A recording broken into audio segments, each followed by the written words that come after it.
Familia, los suyos. Vamos a hablar con Jorge Montalvo. Él es el presidente de la Asociación Dominicana de Constructores y Promotores de Vivienda, ACOPROVI. Le agradecemos que esté con nosotros en esta entrevista central para abordar este tema tan importante. Buenos días y gracias.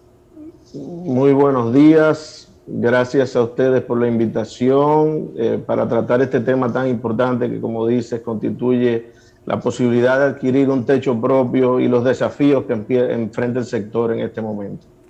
Jorge, muy buenos días. Este ha sido un año difícil, obviamente. En algún momento incluso se pararon las construcciones.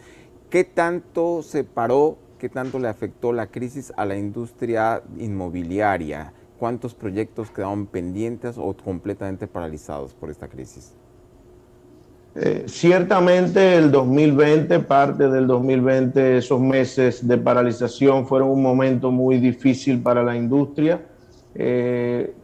Gracias a las medidas que se tomaron primero con la apertura y para reactivar la economía, pues los proyectos desde final del año pasado y desde la primera parte de este año se han venido reactivando de una manera sostenida. Y hemos visto cómo en este momento pues se están desarrollando una cantidad de proyectos sin precedentes en la historia del país, y es por eso que hay que preservar ese dinamismo que ha mostrado el sector en el primer cuatrimestre, lo cual se refleja claramente en los números iniciales de ese cuatrimestre que ha dado el Banco Central, donde se ve que el sector construcción está liderando esa reactivación económica en este momento. El tema de que la construcción ha sido el sector que más ha aportado en este presente que tenemos nosotros con el tema de poder reactivar la economía.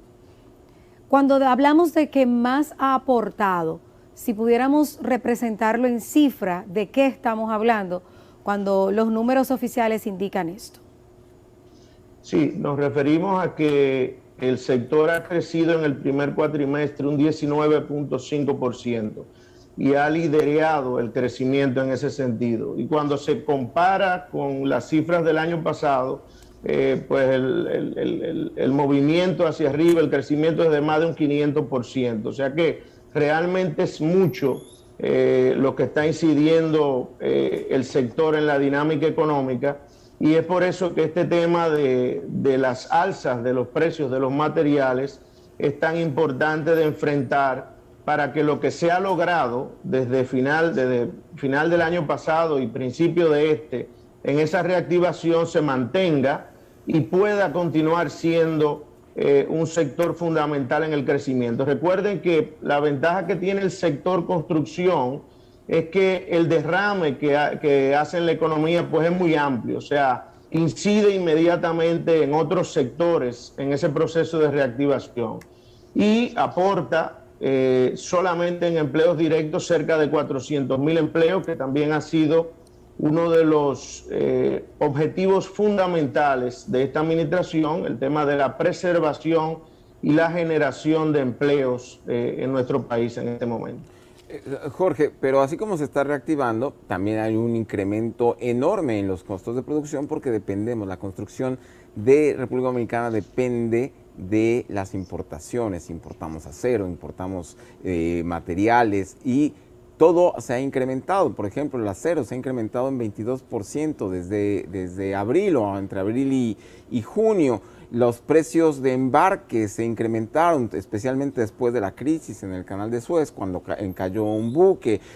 China está asumiendo muchísimas importaciones y esto está elevando los costos en el resto del mundo. ¿Cómo se ha incrementado, en qué nivel se han incrementado los costos de la construcción aquí en el país? Sí, ciertamente es así y es uno de los más grandes desafíos, el más grande desafío que estamos enfrentando en este momento. O sea, ese crecimiento económico que se ha dado, ese crecimiento y dinamismo del sector, pues ahora está enfrentando esa situación del alza del precio de los materiales. Nosotros, por ejemplo, venimos llamando la atención sobre este tema desde el año pasado y ciertamente en este momento, en ese periodo de tiempo, pues ya hemos tenido aumentos que en algunos materiales representan más del 100%. En otros materiales, como el acero que mencionaste, si se toma desde el año pasado, pues representa un aumento de un 50%. El caso del cemento representa más de un 30%. ¿Y qué sucede? Esto se traduce automáticamente en un incremento en el costo del metro cuadrado de construcción que ya sobrepasa el 30%. Este es un aumento sumamente importante, y para ponerles un ejemplo ilustrativo de lo que significa esto, es que una vivienda de bajo costo que pudiera estar costando el año pasado unos 3 millones de pesos, recuerden que está calificado como vivienda de bajo costo la vivienda que su precio es hasta 3.8, pues entonces el costo de construir esa vivienda ha pasado en un tiempo relativamente corto, lo que es un año, pues recuerden que los proyectos, su desarrollo puede conllevar un año y medio, o sea, es un producto que su producción, valga la redundancia, pues toma bastante tiempo. Y eso ha pasado de 3 millones a 3.9 millones, o sea, lo cual, como les decía, es un monto importante que es prácticamente imposible de transferir a esos compradores y imposible, por otro lado, de absorber. Por eso es que hemos visto con muy buenos ojos este llamado a un compromiso nacional que hace el presidente de la República el lunes pasado para enfrentar esta situación, porque debemos proteger el sector y debemos proteger la posibilidad que tengan los dominicanos de adquirir su vivienda, como lo han venido haciendo y como en el último año. Jorge, pero ¿cuál sería la manera correcta de protegerlo? Se han subido los materiales y quisiera que en ese mismo orden usted nos explicara, por ejemplo, el que está pagando un apartamentico en plano que todavía no se ha mudado, pero que inició con un precio establecido, ¿se va a ver afectado? Y díganos también ahí cuál es la manera de proteger al sector si están los materiales mucho más caros. Sí, mire, ciertamente es una situación que viene dada por, como ustedes explicaban ahorita, un incremento en parte pues, en los fletes, en los costos de transporte en el mercado internacional, y por otro lado, pues también en lo que ha sido los commodities o la materia prima, que también ha subido. Pero en una situación como la actual, pues el gobierno tiene posibilidades de atacar esta situación porque obedecen a una distorsión en el mercado internacional. Pongo como ejemplo algo que se ha estado comentando, el tema de los fletes. Los fletes han aumentado en algunos casos en más de un 300%, o sea, un furgón desde China que pagaba como flete por concepto de transporte unos $2,000, $2,500 antes de la pandemia, pues en este momento está pagando más de $12,000. Entonces, ¿qué sucede? Sucede que los aranceles o los impuestos que paga ese material cuando entra al país, se le carga sobre todos los costos, o sea, la suma de los costos de transporte, la suma del costo del seguro y del mismo producto. Entonces, esta distorsión, por ejemplo, tienen posibilidad las autoridades de corregirla, tomando, por ejemplo, un valor del flete previo a la pandemia como referencia, y eso automáticamente pues, haría que el costo de muchos materiales disminuyera. Nosotros hemos hecho cálculos de que hay algunos que pudieran reducirse hasta en un 20% por este concepto. O sea que son medidas que las autoridades tienen a mano, que inclusive se estuvieron comentando el día de la reunión con el presidente y que el mismo gobernador del Banco Central pues vio con muy buenos ojos. Estos son medidas puntuales que pudieran ayudar a resolver la situación. Por otro lado, hemos visto, por ejemplo, Jorge, sí. Ese por otro lado lo vamos a desarrollar en unos segundos. Tenemos que despedir nuestra transmisión por Color Visión. Seguimos por YouTube, Facebook y Televisión Dominicana.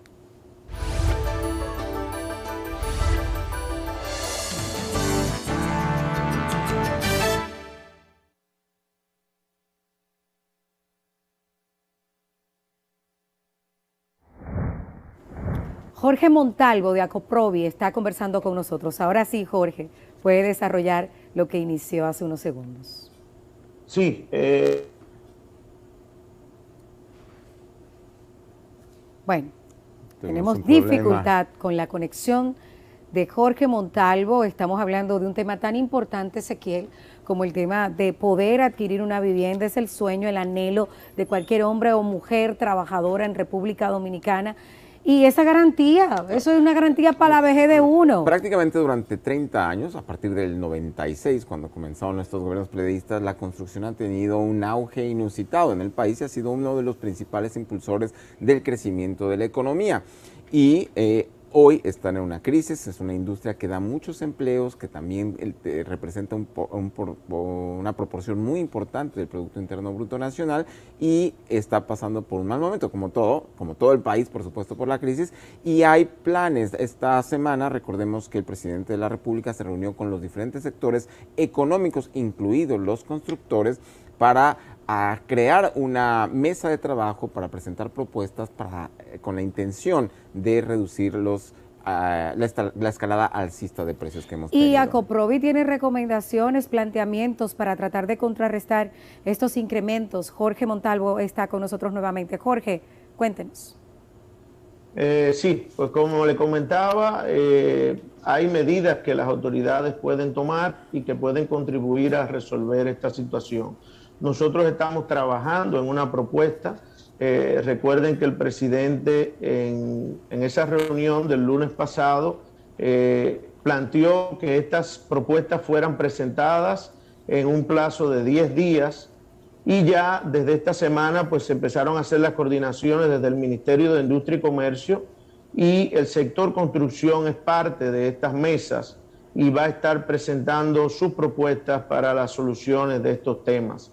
Y ciertamente hay posibilidades, hay herramientas para hacerlo y nosotros lo que queremos como sector es que las autoridades tengan la mayor cantidad de herramientas posibles para enfrentar la situación. Y en ese sentido, pues, apoyamos esa iniciativa que consideramos muy oportuna de estas mesas de trabajo para enfrentar el tema de el desafío que representan las alzas de los materiales y lo que pudiera representar si el dinamismo que ha presentado, que ha mostrado el sector fuera afectado. O sea, tenemos que proteger ese dinamismo y lograr que se siga desarrollando como hasta ahora para contribuir a la reactivación económica de nuestro país tan importante en este momento.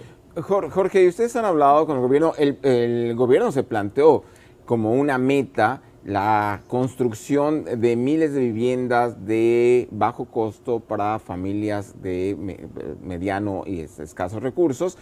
Y esto ya lo han hablado con ustedes serían los constructores, esto les ayudaría a mantener el crecimiento de tal manera que, por supuesto, dado que es un proyecto del gobierno, habría quizás exenciones de impuestos, exenciones de aranceles, y para fomentar, por un lado, que la población que no tiene viviendas, la población de escasos recursos, adquiera una casa y que ustedes mantengan el ritmo de construcción y de crecimiento. Claro que sí. Mire, ciertamente estas autoridades han mostrado un interés especial por el tema de la vivienda, conscientes de lo que esto representa, la importancia de tener un techo propio para cualquier persona y en este caso para los dominicanos. Y es por eso que nosotros como sector privado aplaudimos estos programas, estos planes de vivienda que son el Plan Familia Feliz y el Plan Mi Vivienda, que están dirigidos a un segmento de la población que hasta ahora no había podido ser atendido por el sector privado. Y ahora con la mano del Estado, mediante subsidios a la tasa, que es el caso de los proyectos del Plan Familia Feliz, y en otros casos subsidios directos que estaría dando el Estado al inicial de esos proyectos, en el caso de Mi Vivienda, pues abre la posibilidad de que muchos dominicanos puedan acceder a viviendas propias y todo lo que esto representa del punto de vista social. Recuerden, por ejemplo, que el año pasado, en medio de la pandemia, se nos llamaba a quedarnos en casa y la realidad de muchos dominicanos es que la posibilidad de quedarse en casa es prácticamente un imposible, porque viven muchas veces en condiciones de marginalidad, donde la sala de la casa es la calle.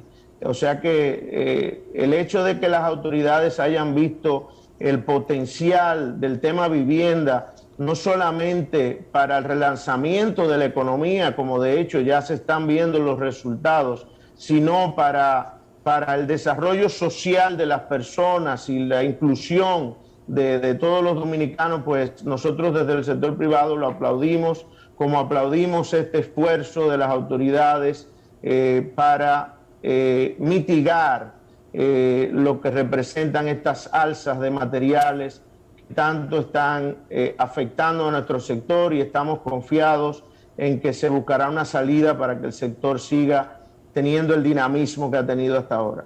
¿Y estos proyectos aumentarían su costo o se dilatarían en empezar a dar los primeros picazos por el tema de determinar primero cuál es el precio ideal, ya bajando todo lo que usted explicó que pudieran realizar para tener un precio justo de los materiales de construcción? Entonces, ¿qué? ¿Aumentaría el costo de esos proyectos oficiales o se dilatarían sus ejecuciones?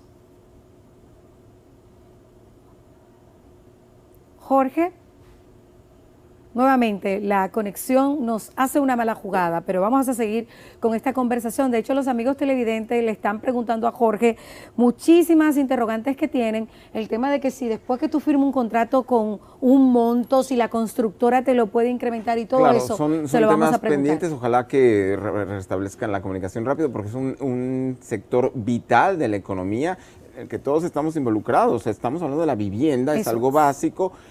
Como lo mencionábamos con Jorge, fue una prioridad de esta administración. Se planteó la creación, la construcción de miles de viviendas para las familias de escasos recursos, generar este tipo de zonas habitacionales como la ciudad Juan Bosch, que son masivas y que son absolutamente indispensables para el país. Ya tengo entendido que está Jorge nuevamente con nosotros. Jorge. Quizás sería bueno que repitiera la pregunta. Sí, si no Jorge, este tema de los costos de materiales de construcción, que usted dice que hay algunos que se han incrementado hasta en un 100%, ¿qué va a provocar en esos proyectos oficiales?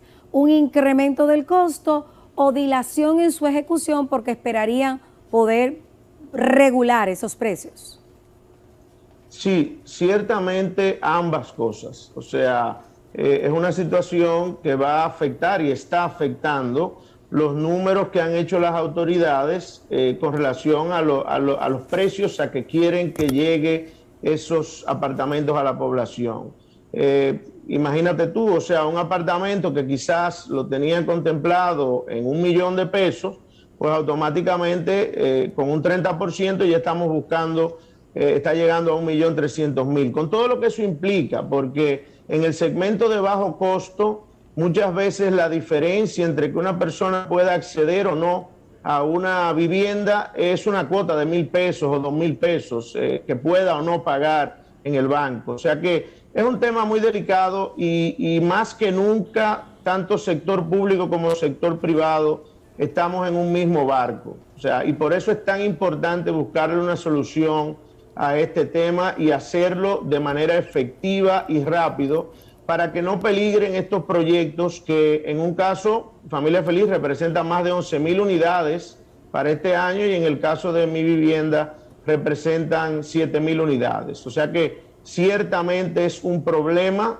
y es un problema que debe buscársele una solución porque, como decía, por un lado no es posible transferir esto a los clientes, aunque sí tendrán su cuota de sacrificio, pero lo ideal es que todos los sectores tengamos nuestra cuota de sacrificio para echar hacia adelante estos proyectos. Los promotores absorbiendo parte del costo, el productor nacional y los importadores absorbiendo otro, las autoridades absorbiendo una parte y lógicamente los compradores absorberán otra parte. Pero pienso que entre todos podemos repartir la carga para que el sector siga avanzando como hasta ahora. Jorge, y esta carga que podría asumir Acopobre, ¿ustedes se comprometen como asociación a fomentar que no vaya a haber incrementos excesivos de personas que ya tenían su contrato con una inmobiliaria o con una compañía constructora y que por la crisis de pronto ahora les digan que el precio de su vivienda,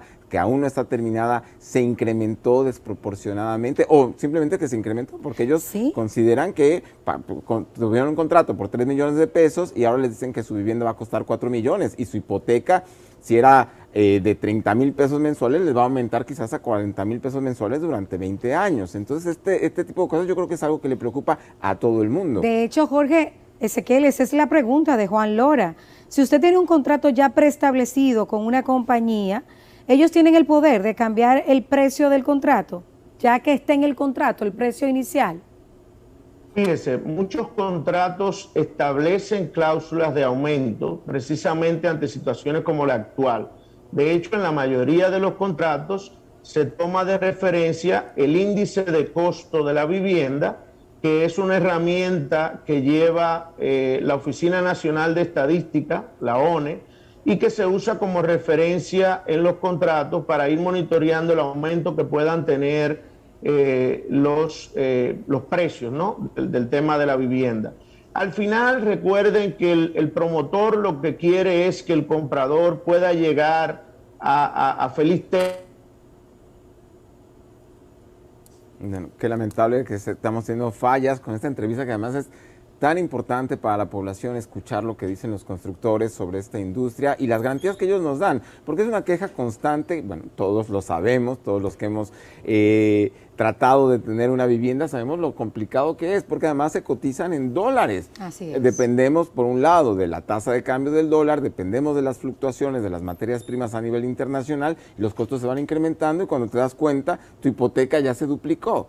Entonces, Jorge, usted lo que le recomienda al comprador, leer bien el contrato, porque hay contratos que aunque tengan un precio establecido, te dicen que dependerá del precio de los materiales el incremento, pero no habla de baja, me imagino, de bajarte el precio. Sí, es un contrato que establece, como les digo, tiene como referencia un índice de costo que lleva a la Oficina Nacional de Estadística. Pero como les digo, al final los promotores lo que quieren es que la venta se materialice, y por eso van a estar dispuestos a aportar su cuota de sacrificio también. Pero los compradores deben entender que en una situación como la actual, como decía, de un incremento de un 30%, va a ser necesaria repartir la carga. Pero la idea siempre va a ser repartirla de la manera más proporcional posible y de manera que la persona pueda continuar con su operación de compra. Y es por eso que nos preocupa tanto el tema, porque entendemos la importancia que tiene el que las personas puedan acceder a esa vivienda soñada, que pudiera estar en peligro con una situación que se salga de control como la actual con el tema de precios. Pero nosotros como promotores siempre estaremos prestos a hacer nuestra cuota de sacrificio para que ese sueño de la vivienda propia pueda seguir siendo una realidad y podamos seguir. Sería bueno saber si con toda esta cadena de alzas que tenemos en los materiales de construcción, si eso empeoría, Jorge, el tema del déficit habitacional en República Dominicana o no, y si usted maneja el dato, tenemos cuantificado en este momento a cuánto asciende ese déficit habitacional.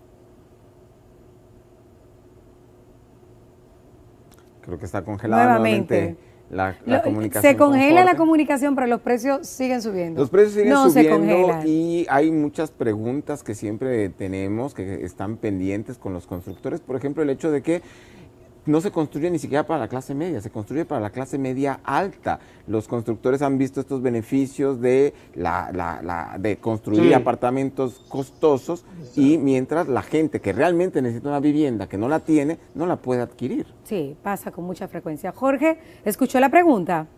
Sí, si me puedes repetir nuevamente, disculpa. Toda la situación actual del incremento de los materiales de construcción, la pandemia, lo golpeado que ha estado este sector, ¿pudiera incidir en el incremento del déficit habitacional en República Dominicana? Y si ustedes tienen cuantificado en cuánto está ese déficit ahora mismo.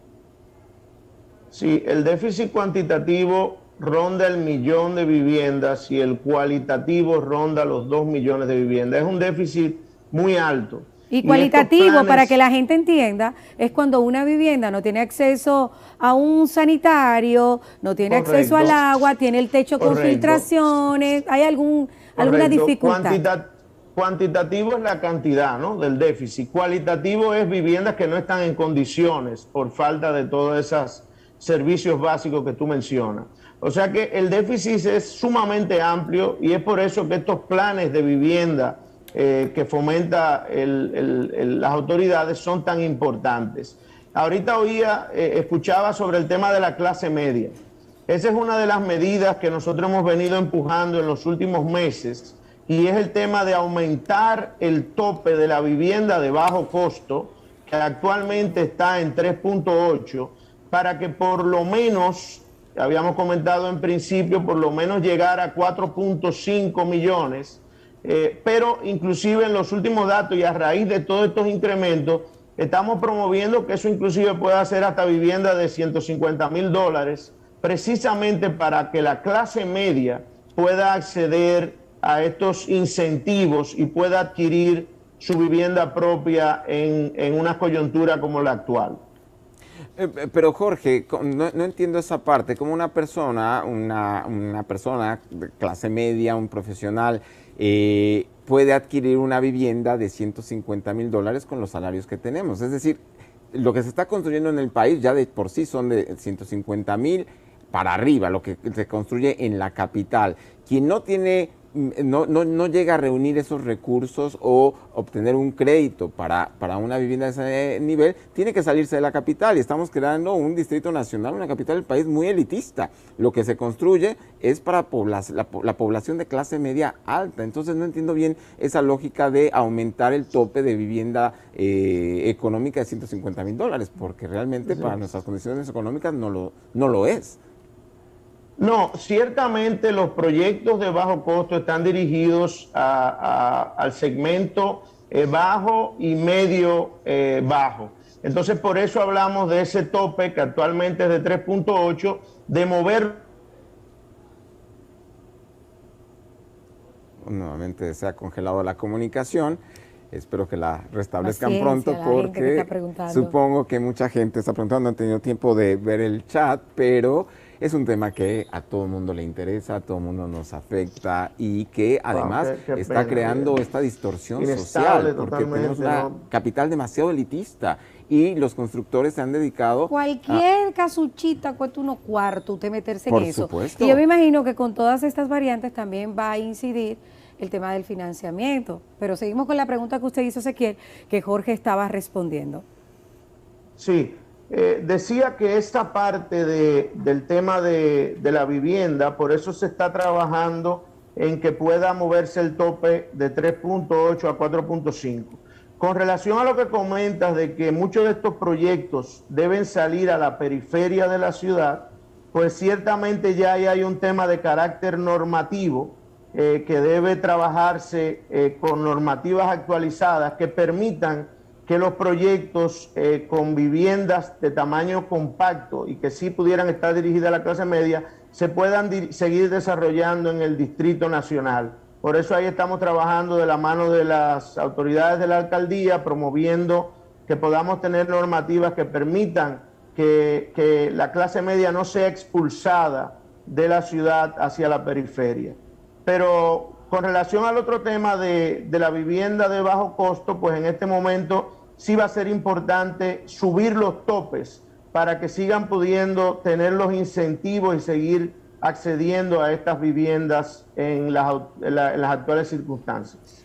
Y precisamente esos bonos actuales para aquellos que adquieren una vivienda de bajo recursos, que son la de menos de 3 millones, según lo que escuché que usted nos explicó, 3.8, ¿no? Sí, 3.8. Esas personas que quieren adquirir un bono, ¿a cuánto asciende? Y también para que nos explique, Jorge, ¿qué es un fideicomiso y en qué ayuda a la población que requiere en estos momentos comprar un techo? Pues precisamente en este momento esos incentivos, lo que tenemos es el bono ITEVI para la vivienda de bajo costo, que llega hasta viviendas de 3.8 y que se refleja en cerca de un 8% del valor de la vivienda que la persona, vamos a decir, recibe como un aporte, como parte del inicial. Entonces nosotros lo que quisiéramos es que ese tope se aumente, y también hemos visto con muy buenos ojos que en estos planes de vivienda que tiene el Estado, pues está incluyendo subsidio a la tasa, que debe ser una medida que cada vez debe ser ampliada, lo cual quiere decir que tú puedes tener el financiamiento con el que vas a adquirir la vivienda. Si la tasa del mercado es un 10%, tú pudieras tener un subsidio de hasta la mitad de la tasa, y entonces estar pagando en base a una tasa de un 5%. Esto es muy importante y es una medida que debe ampliarse, porque estas son medidas que ayudan también a la dinámica del sector y a que más personas puedan acceder a una vivienda. O sea que después, dentro de los planes hay muchísimos esquemas. Hay un tema de bono mujer, ese está en el de Familia Feliz. Bono, a futuro se quiere implementar bonos verdes también. O sea que todos estos son facilidades que lo que buscan es precisamente hacer más fácil el acceso a la vivienda de las personas. O sea que pienso que hay ese tipo de incentivos, lo que debe es ampliarse para que también beneficie a la clase media y facilite la posibilidad de adquirir una vivienda. Ana Virginia García pregunta a través de nuestro chat en vivo en YouTube que su hija no calificó para las viviendas de bajo costo, que quiénes son los que califican. Ella quiere saber los requisitos. Ojalá y Jorge pueda ayudarnos con esta indicación, porque a veces el gobierno se pierde mucho y no da la información idónea y la gente hasta se hace el sueño y la ilusión, y hay que ver cuál es el salario. Hay que recordar muchos proyectos que han pasado, la gente se queja mucho. Recuerdo proyectos de bono tierra que daba el gobierno, por ejemplo, para la comunidad de la diáspora, los que viven en el extranjero. Creo que eran 200,000. Les ofrecían un bono, y yo recuerdo muchísimas quejas porque no se lograban concretar o porque las condiciones al final no eran adecuadas y la gente no calificaba. Jorge, ¿cuál es el requisito para uno adquirir una vivienda de bajo costo si usted maneja la información? Sí, ciertamente en el caso de los planes de vivienda que están desarrollando las autoridades, tanto en el de Familia Feliz como el de Mi Vivienda, pues ellos a través de una página web que tienen están calificando a las personas y están dando muchas facilidades, en el sentido de que muchas veces el reto, tal como tú comentas, es el acceso a que hay muy baja bancarización por la informalidad que hay, ¿verdad? Entonces, definitivamente hay que facilitar el acceso y promover la bancarización para que puedan tener acceso al crédito. Hay muchas veces que las personas que, por ejemplo, un taxista, una persona que trabaja en un salón, a veces se le dificulta poder justificar sus ingresos. Y la banca sabe que el segmento de bajo costo es el que menor morosidad tiene, o sea, es de los segmentos que mejor paga. Entonces, ese es otro reto de las autoridades y de la misma banca, ver cómo todo el tema normativo que facilite que las personas puedan calificar más fácilmente para un financiamiento, flexibilizar los requerimientos para que así sea, para que personas como quien tú mencionabas, pues pueda acceder a una vivienda. Y esto todo está en esa parte, en el tema de la calificación a los financiamientos. Porque fíjate que en estos proyectos de bajo costo, el financiamiento representa más de un 80% del costo de la vivienda. O sea, el 20% solo es el inicial, y en esa parte del inicial pues también tenemos el tema del bono. O sea que el reto importante es el acceso al crédito, y este es otro reto importante para las autoridades, sobre todo con la cantidad de proyectos que tenemos en este momento. Hay que facilitar el acceso al crédito y es una tarea pendiente, y estamos dispuestos en ese sentido a apoyar a las autoridades para buscar salidas para que esto sea posible. Para finalizar con las preguntas de los amigos televidentes, pasamos a la formulada por Narda Mejía. Ella dice que ¿qué le garantiza al comprador que las viviendas están hechas con buenos materiales? Regularmente esas quejas abundan de los vicios de construcción, de la mala calidad, a pesar del costo que pagan por sus techos. Mire, en el caso de Acoprovi, que es la institución a la que represento, que abarca unas 250 empresas constructoras, pues estamos apegados, representamos al sector formal, al sector que quiere hacer las cosas bien y que está pegado a las normativas y a las buenas prácticas. Y en ese sentido va a ser muy importante siempre ver a quién se le compre, que sean promotores con vocación de permanencia en el mercado y en ese sentido claro que sí que es muy importante promover la vivienda segura y promover las viviendas realizadas mediante las normativas adecuadas. Hay muchas personas que compran una vivienda y la compran muchas veces sin títulos, muchas veces en un esquema totalmente informal y por eso es tan importante promover estas buenas prácticas, comprar a través de las figuras establecidas del fideicomiso, comprarle a promotores y constructores establecidos para que usted tenga garantía de que la vivienda que esté comprando pues obedezca y esté construida con todas las medidas y todas las normativas vigentes y aprobada por todas las instituciones que tienen que hacerlo. Bueno, siguen preguntando, Guaraguao 87, que lo que están fuera, cómo deben de aplicar. Recuerden que Jorge es de Acoprovi, no es del gobierno, esa hay una información que ustedes deben de buscar vía las redes de las instituciones pertinentes o que podemos traer aquí también, y también en de el las despertador. Porque los bancos conocen bien cómo es el procedimiento Podemos de los traer bonos. al del INVI, claro, para que nos plantee aquí. Creo que también va a tener viviendas a su cargo. Recuerda creo. que ahora va a haber un ministerio de la vivienda, al menos se fue la le prometemos. Y agradecemos a Jorge. Yo finalmente, Jorge, quisiera saber si estos precios de construcción inciden también en un aumento en los precios del alquiler, porque quizás yo no tenga mi casa y alquilo, si eso influye en el aumento del alquiler. Y finalmente, ¿hasta cuándo vamos a seguir violando la ley de la mano de obra? Aquí se están contratando, pero es visible en cualquier construcción, más haitianos que dominicanos. Sí,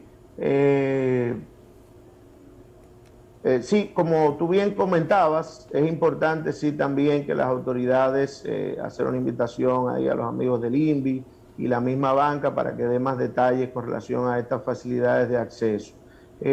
Como te decía, es importante el tema de reiterar que en el caso de Acoprovi representamos a la empresa formal y a la empresa que quiera estar siempre apegada a las buenas prácticas y que va a llevar a cabo todo el tema de acuerdo a las normativas. Seguimos nosotros como Acoprovi, promovemos la capacitación del personal del sector construcción y en ese sentido hemos hecho acercamientos y acuerdos con Infotep para seguir calificando y tecnificando la mano de obra, para que cada vez sea más digna y cada vez podamos tener pues más personas interesadas en trabajar en la construcción, porque ante todo este dinamismo que ha presentado el sector necesitamos tener una mano de obra calificada que pueda hacer frente y que pueda seguir aportando en calidad a las construcciones que realizamos. ¿Por qué no sancionan a los constructores que no cumplen con los porcentajes establecidos por ley? Sí, realmente pueden haber sanciones. Esto es un tema que la responsabilidad recae en el Ministerio de Trabajo y en las mismas autoridades de migración. O sea que ciertamente en ese sentido es una realidad que hay algunos de las actividades de la construcción que tienen una mayor mano de obra extranjera. E ilegal. Pero esta mano de obra, hay una mano de obra extranjera que está regularizada y esa mano de obra es la que se debe utilizar para poder cumplir con la ley en ese sentido. Sí. Pero es un reto también el hecho de tener que esos permisos de regularización muchas veces se han ido venciendo Y en una situación de pandemia, yo creo que ya esa parte del personal que había hecho su gestión y había sido regularizada, pues debió haberse dado una renovación automática que permitiera que esas personas siguieran estando bajo la sombrilla de esa regularización, y es un reto también trabajar en ese sentido con las autoridades. Jorge, finalmente de mi parte, cuando hablamos de viviendas, de la asociación a la que usted pertenece, nos concentramos muchas veces solamente en las zonas urbanas y se nos olvida el campo, como que si la población rural, la población que vive fuera de las grandes ciudades, no tuviera derecho a un techo que no sea de zinc, por ejemplo. Y en las zonas turísticas, que se requiere mucha vivienda, vemos las construcciones de esos proyectos magníficos de apartamentos turísticos y de lujo, pero quienes trabajan ahí viven en zonas muy arrabalizadas, porque tampoco hay proyectos, salvo escasas excepciones, como ocurrió en algún momento con Pueblo Bávaro, pero al mismo tiempo vemos Friusa, que no está en lo absoluto controlado. Lo vimos en Puerto Plata, en Sosúa, lo hemos visto en diferentes lugares. No se construyen casas para los trabajadores, solamente los apartamentos turísticos y de lujo. Mire, cada vez más esto va cambiando. Ya cada vez más tenemos promotores de la asociación que tienen sus operaciones en la zona del este, en la zona de Punta Cana, en Santiago y en otras regiones de la ciudad. Y lógicamente, siempre va a haber mayor concentración en la capital, que es donde hay la mayor cantidad de personas. Pero esa es una de las bondades del plan de vivienda Familia Feliz que promueven las autoridades, porque la idea es que se construya en todo el país. Precisamente no hacer grandes proyectos concentrados en una sola región o en una sola provincia, sino que estén dispersos por todo el país. Recuerden que ahí, como comentaba hace un rato, es muy importante la ayuda del Estado para el acceso a esas viviendas mediante esos programas de subsidio de tasas, subsidio directo al inicial. Y por eso hemos visto con tan buenos ojos estos planes, porque precisamente abarcan toda la geografía nacional. Es por eso que tenemos que ayudar en estos momentos a que esta situación de los materiales se estabilice y a que podamos mantener vivo el sueño de un techo propio para todos los dominicanos. Gracias, Jorge, por estar con nosotros. Jorge Montalvo, presidente de ACOPROVI, estuvo con nosotros en la entrevista central del día de hoy. Gracias por aceptar la invitación. Una noticia de último minuto que nos llega a Noticias SIN es que, a solicitud de la magistrada Minerva Batista, quien es la encargada del Departamento de Captura de Prófugos, Reverdes y Condenados aquí en República Dominicana, y está requiriéndole a la Interpol la rápida captura, el arresto que se ejecute ya de Ángel Ramón de Jesús Martínez Jiménez. Esto está solicitándolo el 23 de junio y tenemos ya ese requerimiento en las manos aquí en Noticias SIN, que si quieren profundizar, hablamos de Ángel Martínez, el conocido investigador en las redes sociales, es muy popular en redes sociales, detective en las redes sociales, que están solicitándole las autoridades nacionales su captura a la Interpol. Entren a noticiassin.com para que puedan ampliar esta información, que ya la tenemos ampliada. Es el momento.